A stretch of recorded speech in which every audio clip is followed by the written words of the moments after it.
कभी भयभीत हो जाते हैं, तुरंत कहते हैं भूत पिशाच निकट नहीं आवे, महावीर जब नाम सुनावे। केवल नाम सुनाने मात्र से आपका भय अपने आप खत्म हो जाता है। घर में कोई बीमार हो गया तो महाराज सुंदरकांड का पाठ करा दो, केवल नाम गाने लग जाओ, कोई बीमार हो ठीक हो जाता है। हनुमान चालीसा सुना दो, भय दूर हो जाते हैं। रामचरितमानस जी का अखंड पाठ कर दो, घर की सारी आदि व्याधियां दूर हो जाती हैं। ये मानस जी का पाठ करना, सुंदरकांड का पाठ करना, हनुमान चालीसा सुनाना, भागवत जी का पाठ करना, एक प्रकार से भगवान नाम पुकार करके उनको बुलाना ही है। और उस पीड़ा से निवृत्ति हो जाती है तो इसका मतलब यही है कि ठाकुर जी आए और निवृत्त करके चले गए। इसीलिए गा रहे हैं, हे हरि दौड़ चले आए, हरि दौड़ चले आए, हरि दौड़ चले आए, हरि दौड़ चले आए, प्रभु दौड़ चले आए, हरि दौड़ चले आए, प्रभु दौड़ चले आए, हरि दौड़ किशोर लाल की।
ठाकुर जी को दुर्योधन की मेवा को त्याग करके बोले कि भैया आज हमारा भोजन तो विदुर काका के यहाँ है।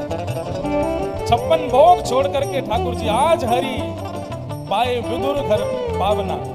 ठाकुर जी विदुर जी के घर गए और साग विदुर घर खाए, साग विदुर घर खाए, और साग विदुर घर खाए, और साग विदुर घर खाए। हरि दौड़ चले आए, हरि दौड़ चले आए, हरि दौड़ चले आए, हरि दौड़ चले आए, प्रभु दौड़ चले आए, हरि दौड़ चले आए, हरि दौड़ चले आए, प्रभु दौड़ चले आए। जिसने हरि गुण गाए, जिसने हरि गुण गाए, जिसने श्याम गुण गाए,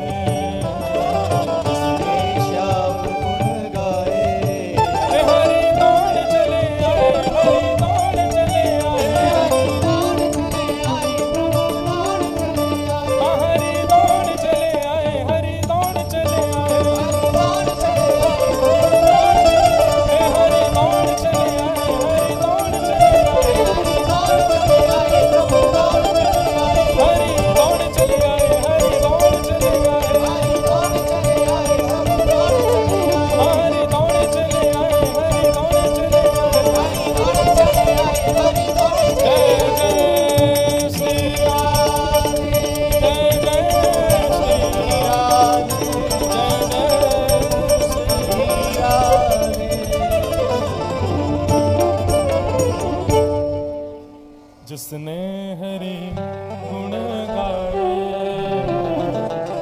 जिसने हरि गुण गाए, हरि दौड़ चले, हरि दौड़ चले, हरि दौड़ चले आए, हरि दौड़ चले आए। अनुप्रजाम में हम नित्यम पूये ये तन्य रेणु। ठाकुर जी कहते हैं जैसे गैया के पीछे उसका बछड़ा घूमता है, ऐसे ही मैं अपने नाम जापकों के पीछे पीछे घूमता हूं। अनुब्रजाम में हम नित्यम, और कभी कभी नहीं, नित्यम, हमेशा मैं उन्हीं के पीछे घूमता रहता हूं जो मेरे नाम जापक होते हैं, जो हमसे प्रेम करते हैं। कितना प्रेम करते हैं ठाकुर जी। भगवान ने उत्तरा के गर्भस्थ शिशु को बचाया। अपनी चक्रा नाम की गदा घुमा करके भगवान ने उस बालक को बचाया। फिर आगे कथा आती है कि कुंती ने भगवान की स्तुति की। तत्पश्चात भीष्म पितामह ने भगवान की स्तुति की। कीर्तिमति रूप कल्पिता वितृष्णा भगवती सात्वत पुंगवे विभुम्ने स्वसुखमुपगते क्वचिद् विहर्तुं प्रकृतिमुपेयुषि यद्भव प्रवाह त्रिभुवन कमनं तमाल वर्णं रविकर गौरवराम्बरं दधाने वपुरल ककुलावृताननाब्जं विजय सखेरतिरस्तु मेन बध्य। वृत्रासुर ने भगवान की स्तुति गाई। भगवान की भीष्म पितामह ने स्तुति गाई, और भीष्म पितामह स्तुति गाते हुए ठाकुर जी से कहते हैं कि नाथ, मैं बाणों की सैया पर लेटा हूं, मृत्यु को प्राप्त होने वाला हूं, पर उससे पहले मैं अपनी मति को आपके चरणों में अर्पित करना चाहता हूं। एक प्रकार से भीष्म पितामह ने अपनी स्तुति में यह भाव रखा कि ठाकुर जी, मैं अपनी मति का आपसे विवाह करना चाहता हूं, मति रूपी पुत्री का। भगवान बोले, अपनी मति रूपी पुत्री से पहले पूछ तो लो उसको हम पसंद हैं कि नहीं। पसंद हो तब हमको प्रदान करना। तब भीष्म पितामह कहते हैं, बोले ठाकुर जी, आप इतने प्यारे हैं कि आप किसको पसंद नहीं आएंगे। त्रिभुवन कमनम तमाल वर्णम रविकर गौर वराम्बरम दधाने। बंधुओं, एक बात बहुत सावधानी से सुनो सब लोग। ठाकुर जी का रूप कैसा है? अगर कभी ठाकुर जी हमको मिल गए तो हमको कैसे पता चलेगा कि ये ठाकुर जी ही हैं? कभी विचार किया इस विषय पर कि कभी यदि ठाकुर जी प्रत्यक्ष हमारे सामने आ गए तो हम कैसे पहचानेंगे कि ये ठाकुर जी हैं? बहुत सुंदर है ठाकुर जी। भगवान की सबसे पहली पहचान है उनके चरणारविंद। बहुत सावधानी से सुनिए। अगर कभी किसी को ठाकुर जी मिल गए तो यह बात तो निश्चित है कि ठाकुर जी रूप बदल करके मिलेंगे। आप यदि सोचो कि राम जी से मिलना है, धनुष बाण लेकर के मिलें, सिर पर किरीट पहन करके मिलेंगे और जैसे राम जी का रूप हम लोग देखते हैं वैसे राम जी आएंगे, नहीं। वैसे तो कितने मानव घूमते रहते हैं ठाकुर जी का रूप धारण करके। रूप तो कोई भी धारण कर सकता है, लेकिन कभी ठाकुर जी से पहचान करनी हो तो कैसे करेंगे? तो हमारे शास्त्र आज्ञा करते हैं कि भगवान की सबसे बड़ी पहचान छुपी है उनके श्री चरणों में। ठाकुर जी के चरणों से पहचान होती है कि ये ठाकुर जी। चरणों में ऐसा क्या है? संचिन्तयेत् भगवतश्चरणारविन्दं वज्रांकुशध्वज सरोरुहलाञ्छनाट्यम् उत्तुंग रक्त विलसन्नख चक्रवाल ज्योत्स्नाभिराहत महत् हृदयान्धकारम्। भगवान के चरणों के दर्शन से आप पहचान सकते हो कि ठाकुर जी। सबसे पहली बात, चरणों की पहचान क्या है? ठाकुर जी के चरण कैसे होंगे? कमल की आकृति में होंगे। जैसे कमल की आकृति होती है आगे से और पीछे से, ठीक वैसे ही होंगे। ठाकुर जी के चरण इतने प्यारे होंगे कि उनको देख करके मन होगा कि एक बार इनको स्पर्श करना। ठाकुर जी के चरणों के नख हमारे नख जैसे नहीं होंगे। ऐसा लगेगा कि मानो सूर्य चंद्र को भी लज्जित करने वाला प्रकाश इन नखों से प्रकट हो रहा है। ठाकुर जी जब चरण रख करके आगे बढ़ेंगे ना, तो जिस स्थान पर ठाकुर जी चरण रखे होंगे वहां से जब चरण उठाएंगे तो वो स्थान इतना आकर्षक हो जाएगा कि आप ना चाहते हुए भी वहां से अपनी दृष्टि हटा नहीं पाओगे। ये ठाकुर जी के चरणों की पहचान। और भगवान जब चलते हैं ना, तो ये कृपा हो जाएगी कि ठाकुर जी बिना पादुका में ही चलते हैं, ज्यादातर बिना पादुका की रहते हैं। ठाकुर जी जब चलते हैं तो भूमि पर जहां चरण रखते हैं वहां कुछ चिन्ह हैं ठाकुर जी के चरणों में। उस चिन्हों को अंकित करते हुए ठाकुर जी चलते। और एक सबसे बड़ी पहचान, ठाकुर जी जहां चरण रख के आगे बढ़ जाते हैं, वो स्थान यदि आप सूंघेंगे तो वहां चंदन की सुगंधी आएगी। सुंदर, कितने भी रूप बदल के आ जाएं ठाकुर जी, कितना भी छद्म वेश धारण करके आ जाएं, ठाकुर जी को केवल और केवल उनके चरणों से ही पहचाना जा सकता है। आप रूप से नहीं पहचान पाओगे। किसी का रूप सुंदर है तो आप उस रूप पर आकर्षित हो जाते हो, मन होता है कि हमारी पलक ना झपके, हम इनको देखते रहें। लेकिन ठाकुर जी सामने आ गए और गलती से आपने उनके चरण देख लिए तो चरणों से दृष्टि हटा नहीं पाओगे, इतने सुंदर हैं ठाकुर जी के चरण। अच्छा, हम अपनी कथा में एक बात कहते हैं, आप लोग चाहें तो अपने घर पर कर सकते हैं इस क्रिया को। आपके जैसे अभी पन्ना में जुगल किशोर जी विराजते हैं, ओरछा में राम राजा सरकार विराजते हैं। आप लोग जहां जहां से भी आए हो वहां ठाकुर जी के सुंदर मंदिर हैं, वहां एक क्रिया करके देखिएगा। 10-15 दिन तक आप नित्य मंदिर जाइएगा और मंदिर जाकर के प्रयास करना ठाकुर जी का मुख मत देखना, केवल चरण देखना, ठाकुर जी के केवल चरण देखना। 15 दिन तक प्रयास करना। आपके नेत्र मानेंगे नहीं, ठाकुर जी का मुख जरूर देखेंगे, लेकिन आप अदबद के जाना, ठाकुर जी का मुख देखना ही मत, चरण ही देखना। 15 दिन तक जब आप ठाकुर जी के केवल चरणों का दर्शन करेंगे तो 15 दिन बाद ये होगा कि 16वें दिन जब आप रात्रि में सोएंगे तो स्वप्न में ठाकुर जी स्वयं अपना मुख दिखाने आएंगे, आपको स्वयं अपने मुखाकृति का दर्शन कराएंगे। नहीं तो आप अभी बागेश्वर बालाजी के संग भी ऐसे करके देख लो। बालाजी के दर्शन करने जाओ, प्रयास करना उनका मुख मत देखना। नीचे जहां गदा रखी रहती है ना, वहां ऐसा विचार करना कि वीर आसन में या सुख आसन में श्री बालाजी बैठे, उनके चरण हैं, बस वो गदा के पास ही देखते रहना, मुख मत देखना। ऐसा भी हो सकता है कि 15 दिन नहीं, जिस दिन आप ठाकुर जी के सामने गए और केवल चरण देख करके आए, उस दिन स्वप्न में ठाकुर जी अपना मुख स्वयं दिखाने आएंगे। भैया, ठाकुर जी के चरणों में बड़ी सामर्थ्य है। यदि ठाकुर जी का साक्षात्कार करना हो तो ठाकुर जी के चरणों के उपासक बन जाओ। तो भगवान यदि कभी हमारे सामने आ जाए तो उनकी पहचान करने का केवल एक ही उपाय है, और वो है उनके श्री चरण। ठाकुर जी के चरणों से ही पहचाना जा सकता है। भीष्म पितामह कहते हैं, ठाकुर जी आप कितने सुंदर हो, आप पर किसका मन नहीं जाएगा, किसकी मति नहीं जाएगी। बंधु, जिनको ठाकुर जी प्रिय नहीं लगते, जिनको ठाकुर जी सुंदर नहीं लगते, जिनको ठाकुर जी के रूप को देखने में सुख नहीं मिलता, निश्चित है रावण को नहीं मिलता था ठाकुर जी को देखने में। राम जी को देख करके कहता था, हे कौन बनवासी है ये तो। कंस ठाकुर जी को देख करके कहता है, ये छोटा बालक मुझको क्या मारेगा। ये राक्षस दृष्टि जिन लोगों की होती है ना, उनको ठाकुर जी के दर्शन में सुख नहीं मिलता, उनको ठाकुर जी को देखने में आनंद नहीं आता। लेकिन जो वैष्णव दृष्टि से ओतप्रोत होते हैं, वो ठाकुर जी को जब देख लेते हैं तो फिर ठाकुर जी के अलावा किसी और को देख नहीं पाते, तो ठाकुर जी ही उनके नेत्रों में बस जाते हैं। बसो मोरे नैननों में नंदलाल, बसो मोरे नैननों में नंदलाल। ठाकुर जी बहुत सुंदर है। उनके रूप का वर्णन भीष्म पितामह कहते हैं, त्रिभुवन कमनम तमाल वर्णम रविकर गौर वराम वरम दधाने। ठाकुर जी जब आप पीतांबरी पहन करके नंद भवन से बाहर निकलते हो तो सूरज भी अपने आप को बादलों में छुपा लेता है। क्यों? बोले कि अरे एक सूर्य पृथ्वी पर घूम रहा है, मेरी क्या आवश्यकता, इतने सुंदर लगते हो आप। और उस पर भी ठाकुर जी आपका जो वर्ण है, वर्ण कैसा है ठाकुर जी का? तमाल वर्ण। तमाल मतलब ठाकुर जी सांवले हैं, और सांवले वर्ण पर भी ठाकुर जी क्या पहनते हैं? बोले पीली पीतांबरी पहनते हैं, तो और ज्यादा प्यारे लगते हैं। त्रिभुवन कमनम तमाल वर्णम रविकर गौर वराम वरम दधान। हे नाथ, मेरी मति आपसे प्रेम करती है, आप कृपा करके मेरी मति को स्वीकार करो।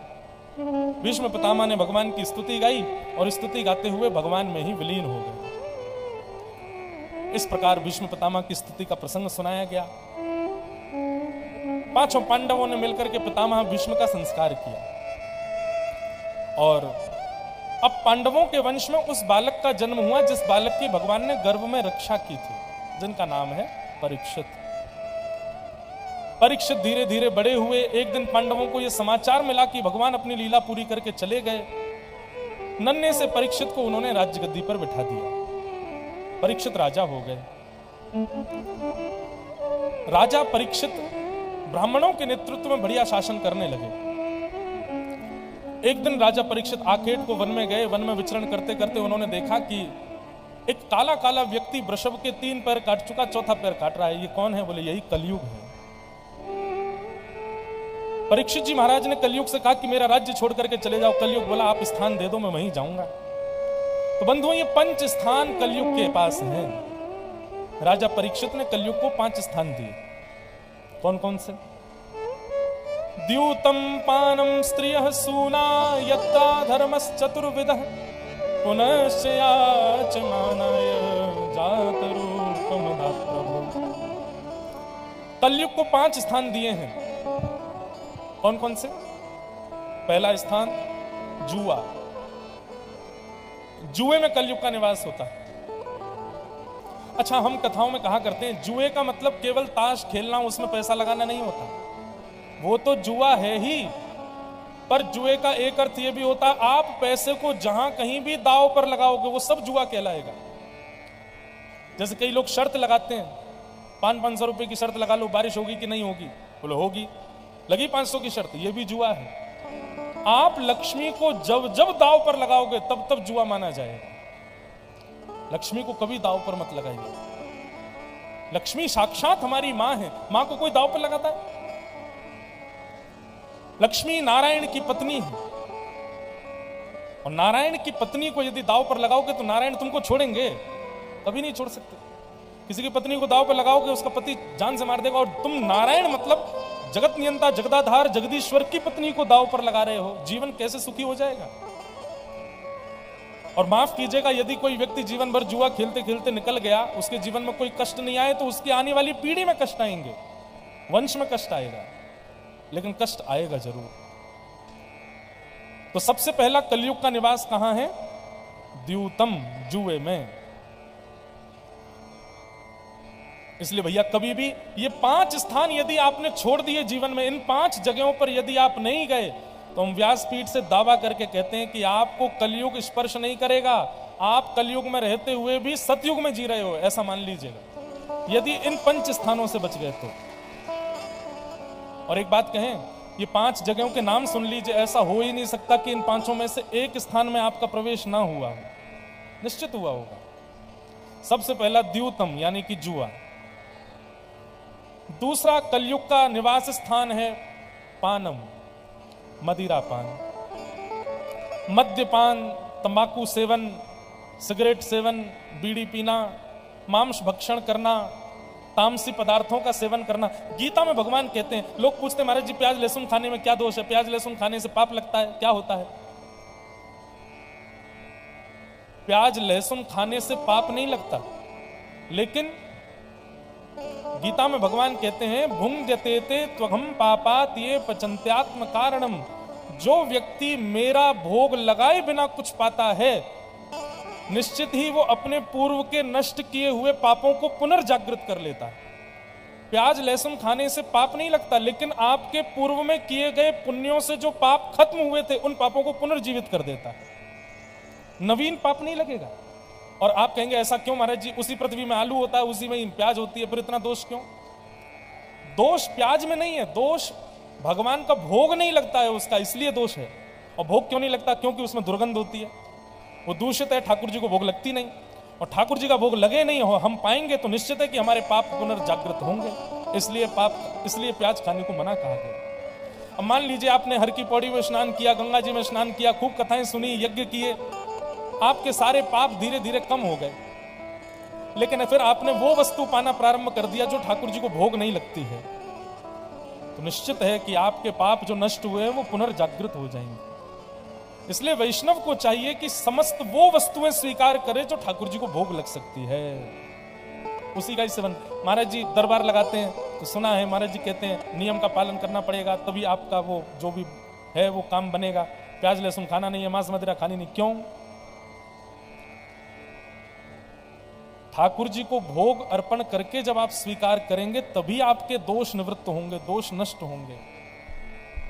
इसलिए यदि खाते हैं आप, दोष नहीं है उसमें, लेकिन हाँ इतना दोष जरूर है कि पूर्व के जो आपके पाप हैं जिनको आप नष्ट कर चुके हो वो पुनर्जागृत हो जाएंगे। वो फिर से बढ़ने लगेंगे। इसलिए भैया, अच्छा हम ज्यादा जोर दे रहे हैं प्याज लहसुन और इन सब पर, लेकिन इससे भी ज्यादा बुरा क्या है? इससे भी ज्यादा बुरा है मदिरा सेवन, इससे भी ज्यादा बुरा है तंबाकू सेवन, इससे भी ज्यादा बुरा है बीड़ी सिगरेट का सेवन। 3 इंच की होती है सिगरेट, कितनी? 3 इंच की। और हमारा शरीर होता है 3 मन का। 3 मन के शरीर को 3 इंच की सिगरेट चिता पे लिटा देती है। बताओ कौन बलवान ज्यादा हो? 3 इंच की सिगरेट बलवान है। 2 इंच का पाउच होता है तंबाकू का, नित्य खाने वाले व्यक्ति को चिता पर लिटा देता है। बताओ 70 किलो का आदमी बलवान है कि वो 2 ग्राम का पाउच? 2 ग्राम का पाउच। आपने कभी तंबाकू की खेती देखी? हाथ ऊपर करो जिसने तंबाकू की खेती देखी हो। 4-5 लोगों ने देखी है। गुजरात तरफ बहुत होती है, मध्य प्रदेश में होती है? नहीं होती। तंबाकू के खेत की एक खासियत होती है, वो बहुत बड़ा सुंदर लगता है, हरा भरा। लेकिन तंबाकू के खेत में अगर आप बाउंड्री नहीं बनाओ तो चलेगा। क्यों? क्योंकि उसको जानवर भी नहीं खाते। बाउंड्री क्यों बनाते हैं खेतों में? ताकि उसमें जानवर नहीं चले जाएं। नील गाय चली जाएगी, गैया चली जाएगी, गधे चले जाते, खा जाते हैं, सब उजाड़ देते हैं। लेकिन तंबाकू की खेती यदि आप करते हो तो आपको आपका पैसा बच जाएगा, आपको दीवार नहीं लगानी। क्यों? क्योंकि उसको गधे भी नहीं खाते। लेकिन जब मानव खाता है तब गधे जीव निकालते हैं, बोले देख इसको तो हम भी नहीं खाते, तू खाता। इसलिए भैया, एक बार को प्याज लहसुन ना छूट रही हो तो चलेगा, प्रयास करो कि छोड़ो। लेकिन ये जो तामसी पदार्थ है इनको तो अभी छोड़ो, इसी वक्त छोड़ो। आप तंबाकू खाते हैं, 1008 हनुमान चालीसा पढ़ लीजिए, कोई फल नहीं मिलेगा आपको। आप मदिरा पान करते हैं, मंगलवार के दिन हनुमान जी पर चोला चढ़ाते हैं, हनुमान जी नहाते होंगे आपसे छूने के बाद, बोले छी गया मुझको अपवित्र इंसान। इसलिए भैया शुद्धि करनी है तो इन तामसी पदार्थों की करो। ठाकुर जी की प्रसादी का पान खा सकते हो, मुख शुद्धि ले सकते हो, लेकिन तंबाकू नहीं, बीड़ी नहीं, सिगरेट नहीं, मदिरा नहीं। आजकल तो लोग कैसे कैसे नशे करते हैं। दिल्ली बंबई आदि शहरों में, मेट्रोपॉलिटन सिटीज में सफेद सफेद पाउडर उसको नाक से सूंघ लेते हैं लोग। नए नए तरीके के तंबाकू खाते हैं। कई लोग पूरा मुंह भर के खाते हैं, कई लोग ऐसे दबा के उसको जीभ के नीचे दबा के खाते हैं। एक और है, वो कई लोगों को हमने देखा है, वो तंबाकू का ही मंजन करते हैं, तंबाकू का ही मंजन करते हैं। कैसे कैसे नशीले पदार्थों को जीवन में लाते हैं। अच्छा एक और बात, कई लोग कहते हैं महाराज जी छूट नहीं पा रहा हमसे। कितनी बड़ी विडंबना। पति के लिए पत्नी अपने कई स्वभाव को छोड़ देती है, पत्नी के लिए पति स्वभाव को छोड़ देता है, बच्चों के लिए माता पिता बदल जाते हैं, माताओं के लिए बच्चे बदल जाते हैं। लेकिन ठाकुर जी के स्वभाव व्यवहार और धर्म के लिए हम इन दूषित पदार्थों को नहीं छोड़ सकते।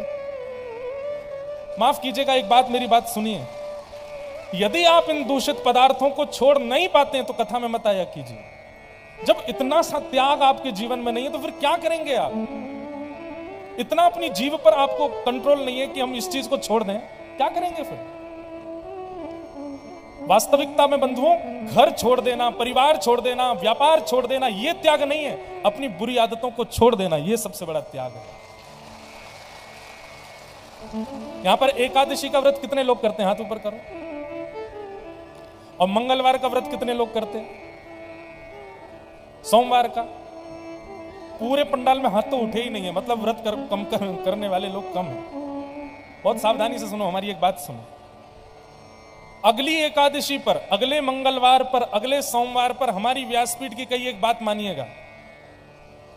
आपकी जो बुरी आदतें हैं, आपके जो व्यसन हैं, उसका व्रत कीजिएगा। समझ में आ रही है बात? आपके जो दुर्व्यसन हैं, जिन व्यसनों से आप बिगड़ रहे हो, उस व्यसन का व्रत कीजिए एकादशी पर, मंगलवार पर। कई लोग मंगलवार का व्रत करते हैं, हनुमान जी को प्रसन्न करना है। क्या नहीं खा रहे हैं? बोले रोटी नहीं खा रहे हैं, चावल नहीं खा रहे हैं, कुछ नहीं खा रहे हैं, पूरे दिन भूखे रह रहे हैं, लेकिन तंबाकू नहीं छूट रहा है, तंबाकू चल रहा है। मदिरा नहीं छूट रही है, वो तो चली रही है।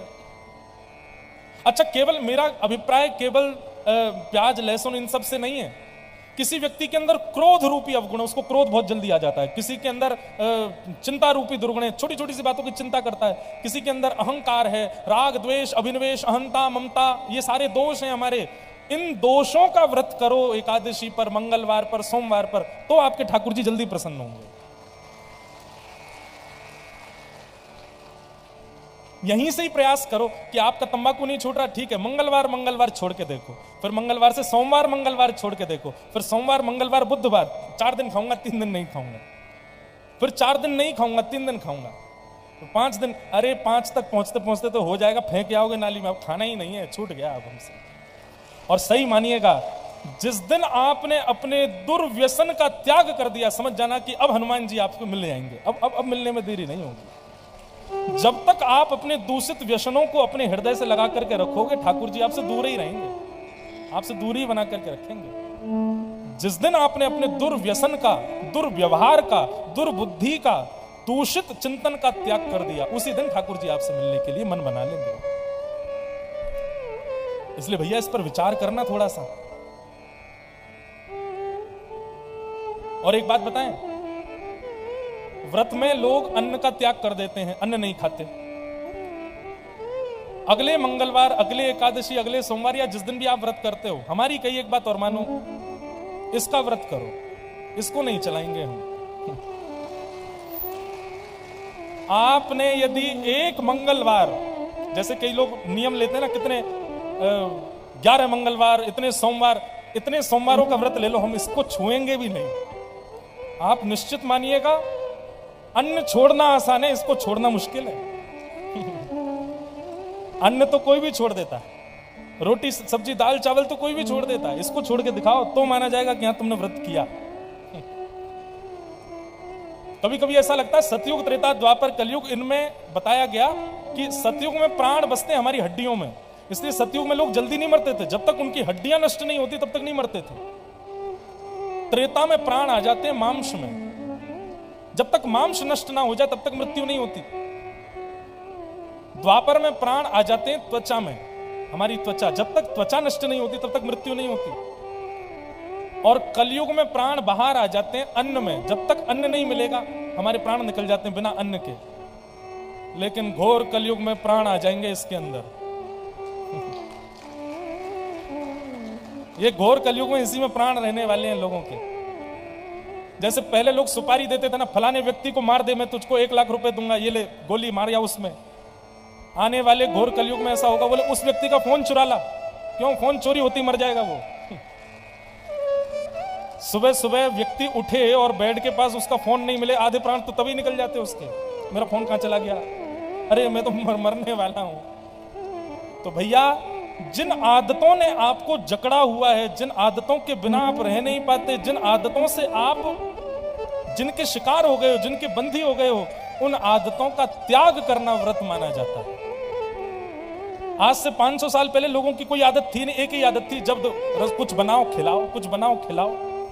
इसलिए व्रत के रूप में अन्न का त्याग बताया गया, क्योंकि प्राचीन काल में और कुछ था ही नहीं, लोगों के पास करने को भी कुछ और नहीं। आज तो इतने सारे हम लोगों ने अपने मन लगाने के साधन बना लिए हैं, वो नहीं होगा तो मन नहीं लगता। अभी बागेश्वर धाम में अब तो बड़ी व्यवस्था हो गई, अब तो महाराज जी ने, हनुमान जी ने चमन कर दिया बागेश्वर धाम, लेकिन कुछ वर्ष पहले तक इतनी व्यवस्थाएं नहीं थी बागेश्वर धाम में।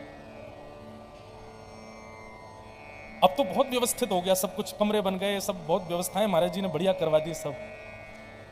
इतनी अव्यवस्थाएं जब पहले थी तब लोग डरते थे यहाँ रुकने में। नेटवर्क तो आते, आज भी नहीं आते हैं, इंटरनेट तो चलता ही नहीं है। कई लोग तो इसलिए खजुराहो में जाकर के रुकते हैं कि वहां पर कम से कम इंटरनेट तो चलेगा, यहाँ नेट नहीं चलता है, बिना नेट के कैसे जिए।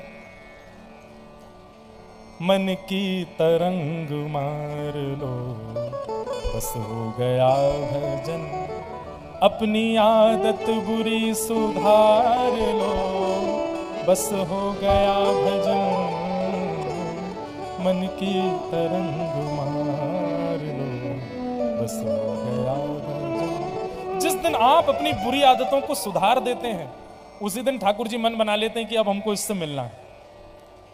आप व्रत कितने करते हो, नियम कितने करते हो, अनुष्ठान कितने करते हो, कितने क्या क्या इन सबसे कोई फायदा नहीं। आप अपनी दूषित स्थिति को, अपने दूषित व्यवहार को, अपने मन की तरंगों पर कितना वशीकरण करते हो, ठाकुर जी ये देखते हैं। तो जो लोग कहते हैं हमसे प्याज लहसुन छूट नहीं रहा है, हम छोड़ नहीं पा रहे, तो फिर कथा में काय को बैठे हो? जब इतना सा त्याग आपसे नहीं हो रहा। श्रीमद् भागवत में कहते हैं जितम सर्वम जिते रसे, वो सबको जीत लेगा जिसने अपनी रसना को जीत लिया, जिसने अपनी जीव को जीत लिया।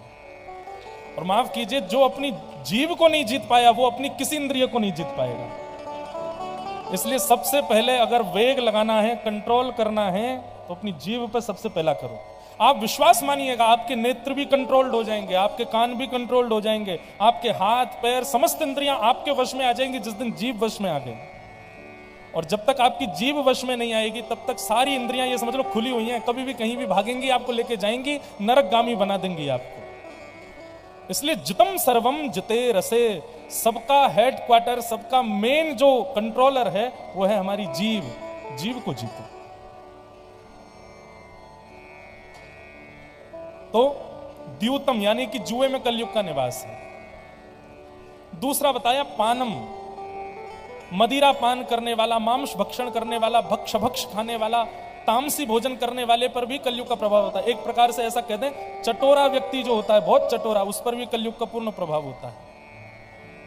जो अपने जीव के चट्टपने के लिए कुछ भी खाता है, कहीं भी भागता है, ऐसा व्यक्ति ठीक है। साल में, हफ्ते में एक दिन चीट डे होता है, एक दिन आप चीट कर सकते हो, कुछ भी खाओ जो आपका मन करे, लेकिन बाकी के दिन अपने मन को वशीकरण करके रखो। हमारे पूज्य पिताजी महाराज कथा में कहते हैं, देखना इंद्रियों के ना घोड़े भगे, इनमें हरदम जो संयम के कोड़े पड़े, अपने रथ को सुमारग लगाते चलो, कृष्ण गोविंद गोपाल गाते चलो।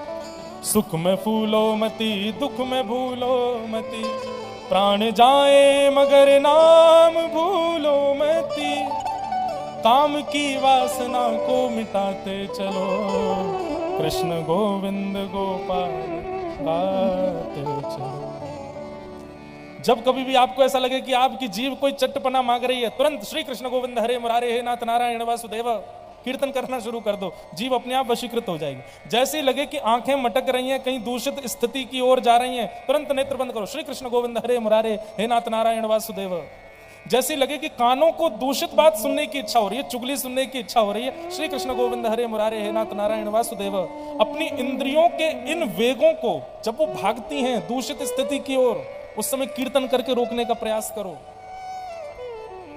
जैसे ही लगे कि अब हमारा मन दूषित काम की ओर भाग रहा है, तब हनुमान चालीसा का पाठ करो। हे हनुमान जी, हमारे मन को सुधारो, हमारे मन को रोको, ये मन भाग रहा है वहां की ओर। ऐसे करके अपना जीवन व्यवस्थित कीजिए।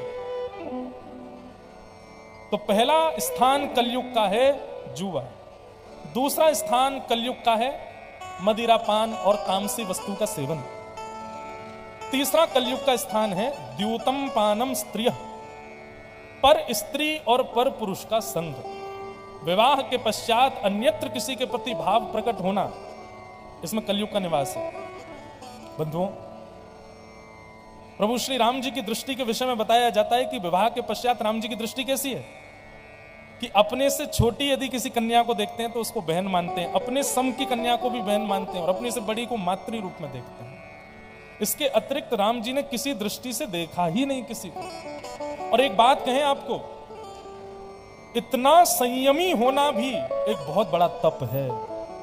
और ऐसा संयमी व्यक्ति जो एक पत्नी व्रती है, या ऐसी संयमी नारी जो एक पति व्रता है, वो यदि भजन ना भी करे, व्रत ना भी करे, यज्ञ ना भी करे, अनुष्ठान ना भी करे तो भी चलेगा, वो व्रत यज्ञ अनुष्ठान करने वालों के समान ही श्रेष्ठ मानी जाती है, क्योंकि वो पतिव्रता है, वो पत्नी व्रत है। हम लोग धाम आते हैं, हम लोग वृंदावन जाते हैं, तीर्थों में जाते हैं, कथाएं सुनते हैं, इसका प्रभाव क्या है हमारे ऊपर कि हम संयमी बने। हम तिलक लगा के धार्मिक बन जाएं, चोटी रख के धार्मिक बन जाएं, धोती पहन के धार्मिक, ये धार्मिक नहीं होता है। ये तो रावण भी करता था, ऐसी स्थिति तो रावण की भी थी। अपने मन पर संयम होना यह बताता है कि आप कितने धार्मिक हो, यह बताता है कि आप कितने भगवत कथा और तीर्थ धामों के अनुयायी हो।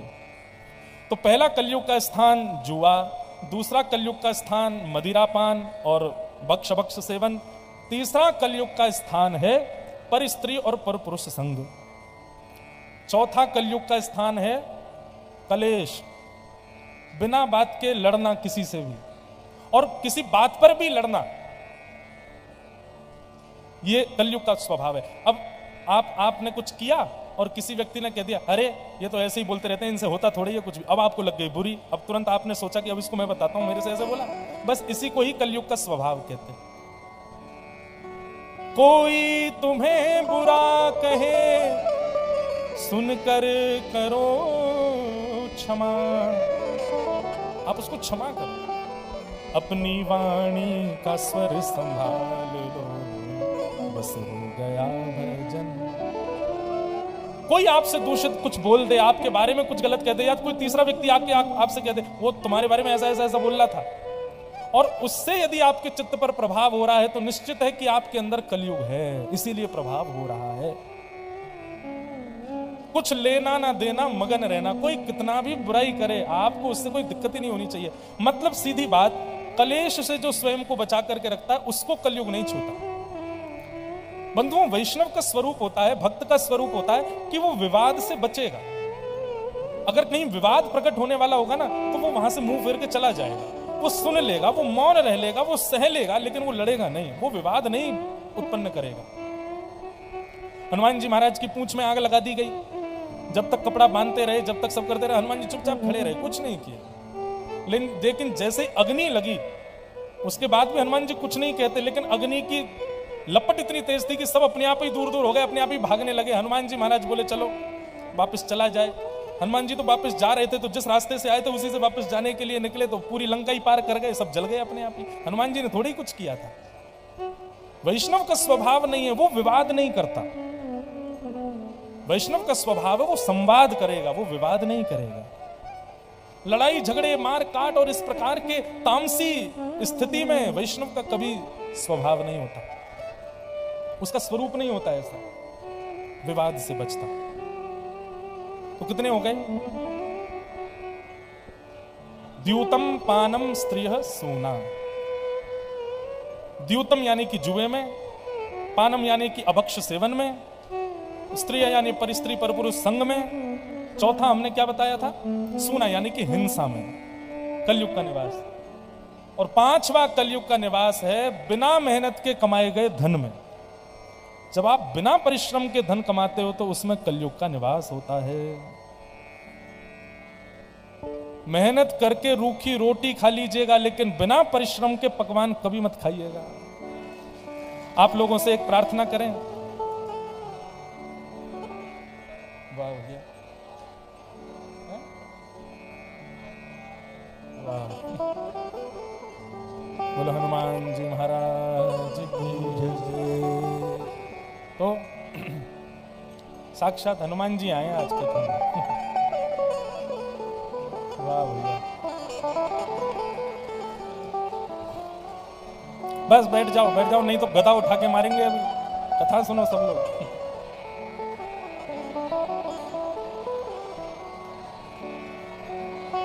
सब लोग बैठ जाओ, वहीं दर्शन हो जाएंगे आप सबको।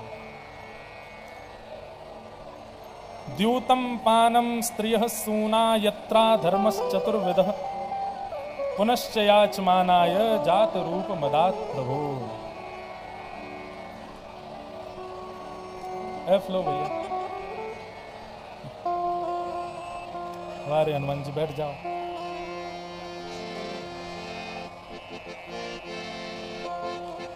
द्यूतम पानम स्त्रियः सूना, आप लोग जहां खड़े हैं वहीं बैठ जाइए भैया। हनुमान जी अभी आएंगे, आप सबको दर्शन दे देंगे। अभी थोड़ी देर कथा सुनो, कथा का क्रम सुन लीजिए। तो 5 स्थान हैं। जुए में रहेंगे, पानम मदिरा पान में रहो, परिस्त्री गमन में रहो, हिंसा में रहो, और बिना मेहनत के कमाए गए धन में रहो। इन 5 स्थानों में कलयुग का निवास होता है। जब बिना मेहनत के व्यक्ति धन कमाता है तो उसमें भी कलयुग आ जाता है और आकर के उसकी स्थिति को बिगाड़ता है। इस प्रकार 5 स्थान दे दिए। 5 स्थान दे करके और कलयुग को छोड़ दिया। राजा परीक्षित ने जाकर के जरासंध का मुकुट अपने शीश पर धारण कर लिया और उसी का प्रभाव हुआ कि कलयुग राजा परीक्षित के मस्तिष्क में प्रवेश कर गया। और राजा परीक्षित ने आकेट में वन में जाकर के एक संत का अपमान किया। संत शमी ऋषि के पुत्र श्रृंगी ने राजा परीक्षित को 7 दिन में मरने का श्राप दिया। 7 दिन में तक्षक सर्प के डंसन से राजा परीक्षित की मृत्यु होगी, ऐसा श्राप लगा। राजा परीक्षित अपने पुत्र को राज्य गद्दी पर बैठा करके वन में चले गए और वन में जाकर के संतों के सानिध्य में रहकर के उन्होंने भगवत भागवती कथा श्री सुखदेव जी महाराज के मुख से सुनी। अब इससे आगे का जो क्रम है वो हम कल सुनाएंगे आपको। कल ठाकुर जी का नंदोत्सव जन्मोत्सव कथा में होगा। आओ बड़े प्रेम और भाव से वृंदावन और सामृत पद गा करके हमारे वृंदावन के सप्त निधियों को प्रणाम करें। श्यामा हृदय कमल सो प्रगट्यो, श्यामा हृदय कमल सो प्रगट्यो, श्यामा हृदय कमल सो प्रगट्यो, श्यामा हृदय कमल सो प्रगट्यो, श्याम हृदय खूबा वृंदावन प्यारो वृंदावन, वृंदावन प्यारो वृंदावन, श्री वृंदावन मेरो वृंदावन, श्री वृंदावन मेरो वृंदावन, सब सुख सागर रूप उजागर रहे वृंदावन धाम, सब सुख सागर रूप उजागर रहे वृंदावन धाम। रूप गोस्वामी प्रगट कियो जहाँ, रूप गोस्वामी प्रगट कियो जहाँ, रूप गोस्वामी प्रगट कियो जहाँ, रूप गोस्वामी प्रगट कियो, राधा गोविंद रूप निधान, वृंदावन प्यारो वृंदावन, वृंदावन प्यारा वृंदावन, हे श्री वृंदावन मेरो वृंदावन, हे वृंदावन मेरो वृंदावन, रूप गोस्वामी प्रगट कियो जहाँ, रूप गोस्वामी प्रगट कियो, राधा गोविंद रूप निधान, वृंदावन मेरो वृंदावन, वृंदावन मेरो वृंदावन, हे श्री वृंदावन प्यारो वृंदावन, श्री वृंदावन मेरो वृंदावन, हे बिहरत निस दिन कुंज गलन में ब्रज जन मन सुख धाम, विहरत निश दिन कुंज गलन में ब्रज जन मन सुख धाम। मदन मोहन को रूप निरख के, मदन मोहन को रूप निरख के, श्री मदन मोहन को रूप निरख के, मदन मदन मोहन को रूप निरख के, सनातन बलि बलिदान, वृंदावन प्यारो वृंदावन, वृंदावन प्यारा वृंदावन, हे वृंदावन मेरो वृंदावन, वृंदावन मेरो वृंदावन, मदन मोहन को रूप निरख के, मदन मोहन सनातन बलि बलिदान, वृंदावन प्यारो वृंदावन, वृंदावन प्यारा वृंदावन, हे श्री वृंदावन प्यारो वृंदावन, वृंदावन प्यारा वृंदावन। गोविंद देव जी, मदन मोहन जी और तीसरे ठाकुर गोपीनाथ। गोपी ग्वाल सब हिरौर धार, प्यारो गोपीनाथ, गोपी ग्वाल सभी और धारे, प्यारो गोपीनाथ, गोपी ग्वाल सब हिरौर धारे, प्यारो गोपीनाथ, गोपी ग्वाल सभी और धारे, प्यारो गोपीनाथ, हे मधु पंडित जिन कंठ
हित हरिवंश पुकारो, राधा राधा नाम।